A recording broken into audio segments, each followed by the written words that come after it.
Transformational close. This is literally the close that causes transformations. And you can use it at the start of any conversation with a client. And it's about them persuading themselves rather than you trying to persuade somebody. How about you got somebody else to close themselves? And it revolves around 6 steps. Now, to bring this alive, I'll talk to you about a little scenario, a real case study that I used. And it was to do with a load of body transformation coaches. So personal trainers that were in a gym, wanted to make some more money, wanted to be body transformation coaches. And they knew how to do the fitness, they knew how to do the mindset, they knew how to do the nutrition, but they couldn't persuade their clients. And they came to me to say, what can we do to persuade clients to buy this 12-week, 16-week body transformation that cost anywhere between £2,000 and £10,000. And this was a system that I came up with that they could use. And it revolves around the PT sitting down with a client, or the body transformation coach sitting down with a client and asking these killer questions. And the first killer question that you can use is this. You ask the client, why might you change? And the key word here is might. So why might you change? And what we'll do is we frame that out.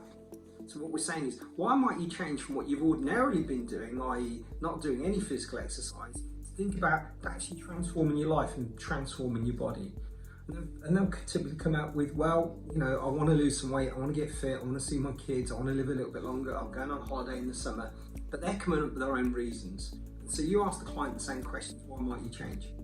The next question is, on a scale of 1 to 10, 10 being I'm completely ready to change, and 1 being I'm not ready at all, how ready are you to change? Now, they're going to give you a number, whatever the number is. It could be 5, 6, whatever, 9, 10. Don't get too excited or disappointed by the number, it's not important. The most important aspect is the next question. And let's just imagine they say 5. What would say 5? Okay, you're halfway there, fantastic, that's really good.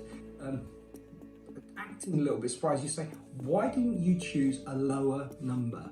And it's important you ask this counterintuitive question, because what you're looking for them to do is to come up with their own reasons as to why they might make a change. And they might say, well, I know I need to do it, and also I've been thinking about it for a while, and I really want to get fit for the summer, and they're going to give you all the reasons. And the next question you'll always ask is, now imagine you've changed, right? What would the positive outcomes be for you, for your family, for whatever? What would the positive outcomes be? And what people are doing then is they're future pacing. They start looking towards their own future and thinking, well, I suppose I could buy those new clothes that I want, I'd feel fitter, I'd be happier, you know, it'd just be good for me, eating right, I know I should do it. And they're persuading themselves. The next question is, now, why are those positive outcomes important to you? So you're telling me they're the things, you know, you're fit, healthy, why are they important to you? They'll say, well, because I know I need to get this done and it's really important, and if I don't do it, here's what I'm going to stand to lose. And the last killer question is asking, what's the next step, if any? So what's the next step for you, if any? And then they'll tell you how to close themselves. And what you can do is you can find that if you start talking to a client early on in the conversation and you're trying to persuade them, the most powerful way of persuading them is to ask them questions so they persuade themselves.